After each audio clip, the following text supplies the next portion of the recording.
This is a little different than my normal content. This is one of my favorite YouTubers race I pay for once a year. I've been watching Cletus McFarlane for about 7 years now. 7 or so years off and on, and then in 2020 and stuff like that, I started watching his pay-per-view. As you know, he's one of my favorite YouTubers. As you know, I love his YouTube channel because it's all about cars. My favorite thing, as you can tell in the background there, right behind me, you can tell, and pretty much all over this rim. That's my Mopar sign. It's not going to come up good writing, but that's my Mopar sign. I have another sign here. I have a couple other signs, and I like to watch his pay-per-view once a year. I've been doing it since 2020 when he did his first ever pay-per-view, and I still do today.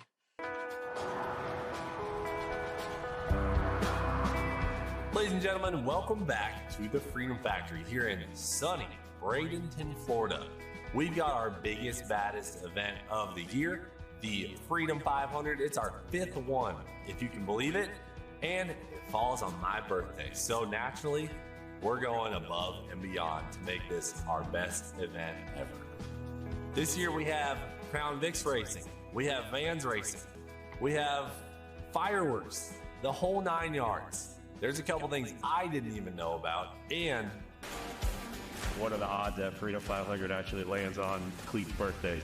Cannot throw this guy a small party.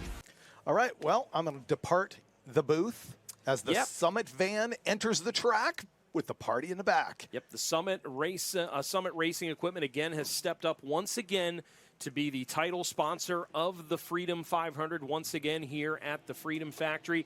And our friends at Summit Racing Equipment, they've got that box truck fired back up and ready to go. That box truck knows how to do burnouts and is going to lead the field around here tonight for the Freedom 500 as some of the cars are beginning to make their way down onto the front straightaway.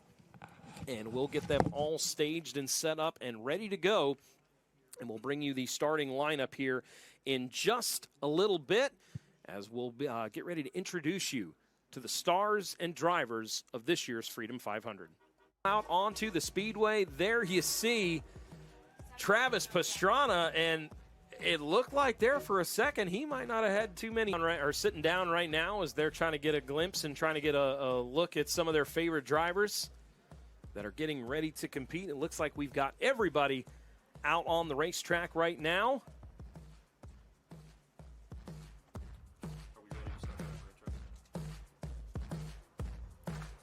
All right, so it looks like we are set and ready to go. David Freiberger has made his way down to the starting grid, and I believe David is down there with the man that's going to start on pole tonight, and that, of course, is going to be the 01 of Whistling Diesel. David, take it away.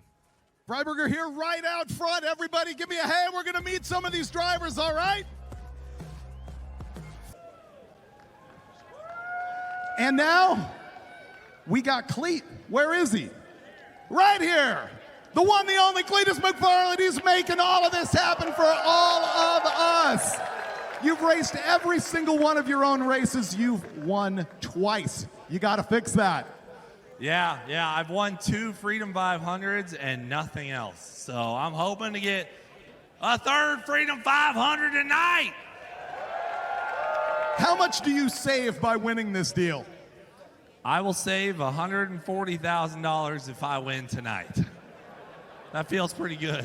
So the stakes are higher for this guy than they are for anybody else. Thank you very much for making all this happen. Thank you for inviting me to do this deal. I appreciate you. Hey, thank you. I got to say something about Mr. Freiberger here. This guy is incredible. I have followed you for so long, and it just warms my heart to have you part of all this. And thank you so much for your support and being here.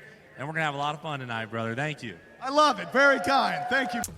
I got a lot of people ask me, when are you flying out of here? I'm like, I have to leave the hotel at 5. Oh, the Summit van is doing a burnout to kick it all off. The Summit Racing Equipment, the box truck, is starting things off with a burnout, trying to get that thing fired up and rolling as the field will begin to work their way around this racetrack. There you see a good shot down the back straightaway. 3/8 of a mile is the length and distance of the Freedom Factory, with 12 degrees of banking through the corners and 6 degrees down the straightaway, so not a very flat track. Definitely got some banking to it. And I tell you what, you're going to be hearing some horns and some horn blasting going on here throughout the night. Is every single one of these Crown Vics, they've got that nitrous bottle, but they've also got that horn blaster horn pointed in the right rear window, pointed right at the grandstands. Yeah, at the driver's meeting, Cletus was explaining, you probably shouldn't be hitting that the entire time. He said, I will be. So the rest of you probably shouldn't. They don't know what effect it's going to have on the live feed, actually. It's a first at the Freedom 500 with the train horn. So the drivers now will receive, will get a couple of pace laps to try to get a little temperature in those Nitto tires, get them warmed up, get the temperatures in the engine up to their optimums. And you'll see some drivers, especially you'll see some of the NASCAR drivers, you'll see them kind of working the cars side to side, trying to clean some of that rubber that gets built up and put down onto the racetrack to make sure that their tires are nice and clean for when they go to drop the hammer and fire off. The restart zone down here at the Freedom Factory, down near the exit of turn number 4, there is a box that's drawn on the racetrack in yellow paint. And in that box, that is when the leader, and only the leader, can be the first driver to fire off on a restart. As again, the field coming by. Jake, I'm thinking out here you're scrubbing minivan bumper bolts off. Pretty your much. tires. I mean, I know that the guys did a great job cleaning the track, but I tell you what, I wouldn't put it past them where they may have missed a little piece here or there. So keep an eye on that. And again, we talked. The preservation of that right front tire, that is the key to this race. 100 laps may not sound like a lot, but when you're pushing as hard as you can, and Cletus said in the driver's meeting, these are 4,000-pound missiles. There's a lot of weight and a lot of pressure that's going to be put on that right front tire to be able to perform here tonight. Summit, of course, the title sponsor here at the Freedom 500, leading the pack in the delivery van. As the field comes by, the 1 to go signal has been given to the field. The lights will go out, and we are just moments away from getting this race underway. All right, Jake, you promised me turn 3 was going to be the action. I got my eye stuck to it. We'll see how things go here as the Summit Racing Equipment box truck will get ready to pull in, and the field will be at the hands of the 01 of Whistling Diesel and the number 7 of Seaboys TV.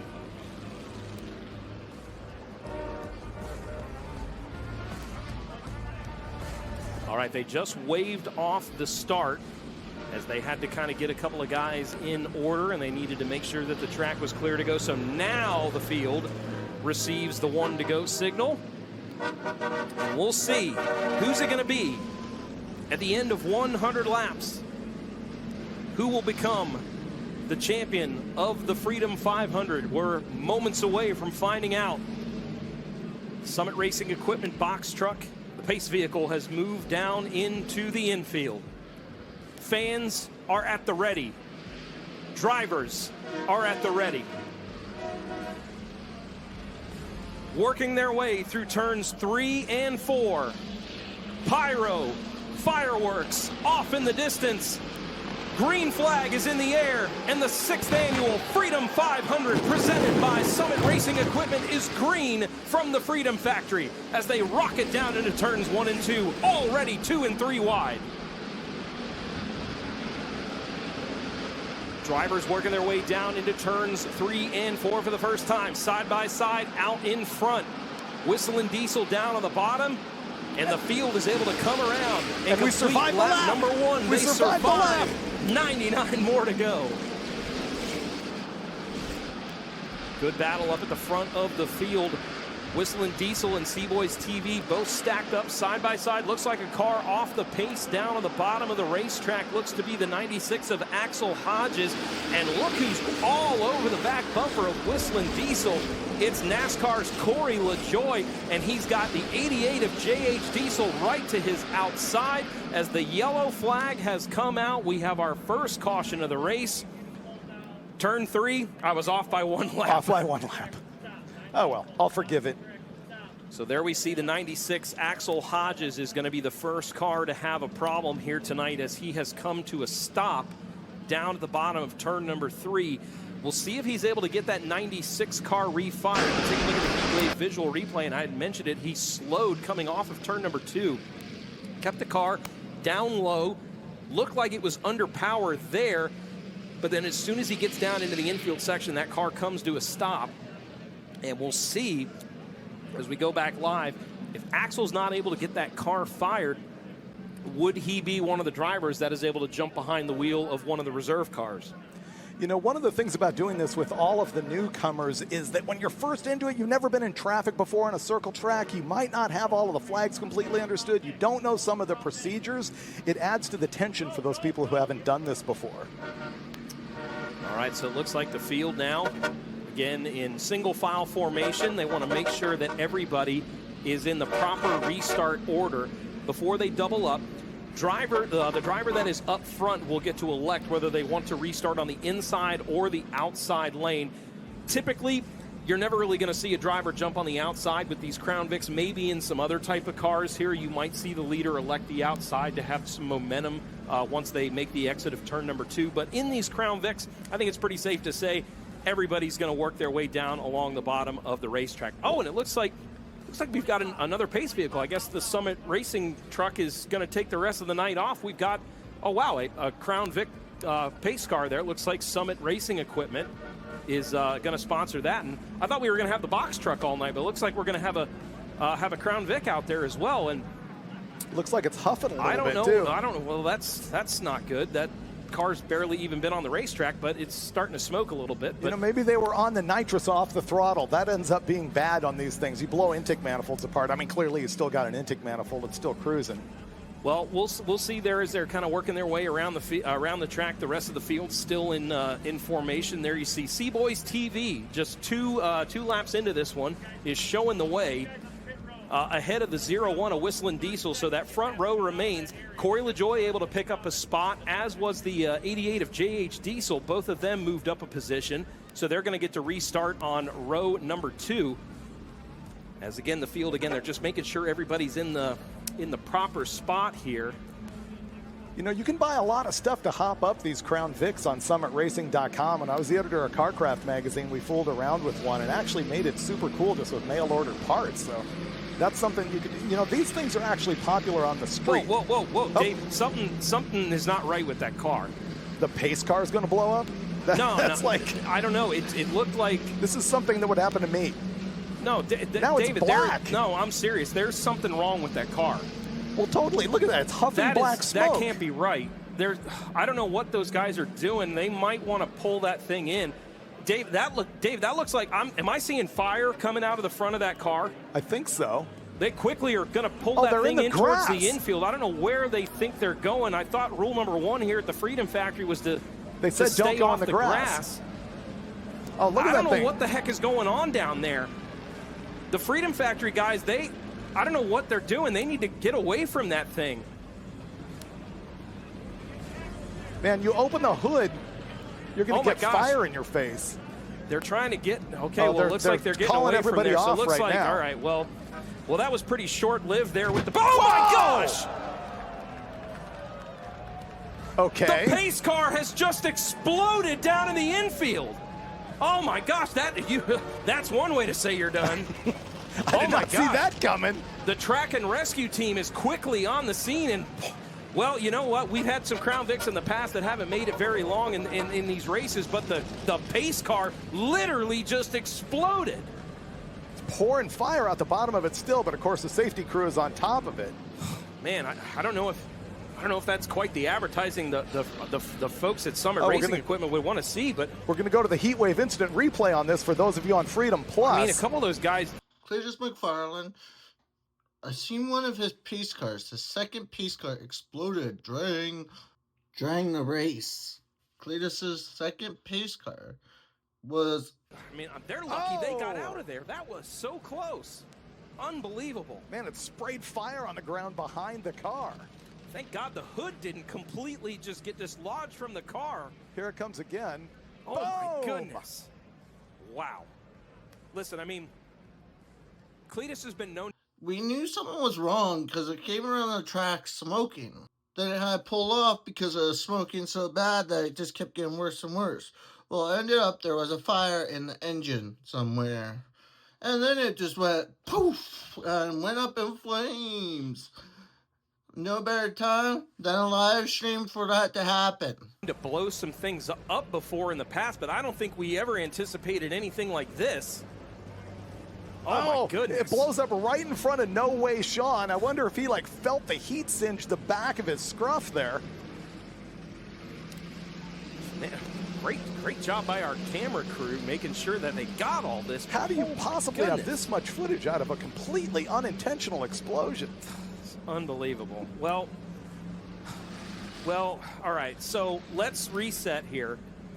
We've got a race to run. There's 98 laps to go. We got a long way to go in this one. The Seaboys TV number 7 is still your leader. Whistling Diesel is going to restart second. Then you got Corey LaJoy. So I hope you liked this video because it was something a little different and I was not suspecting to show you something bad from Friday night. Oh, and the next video is my regular content.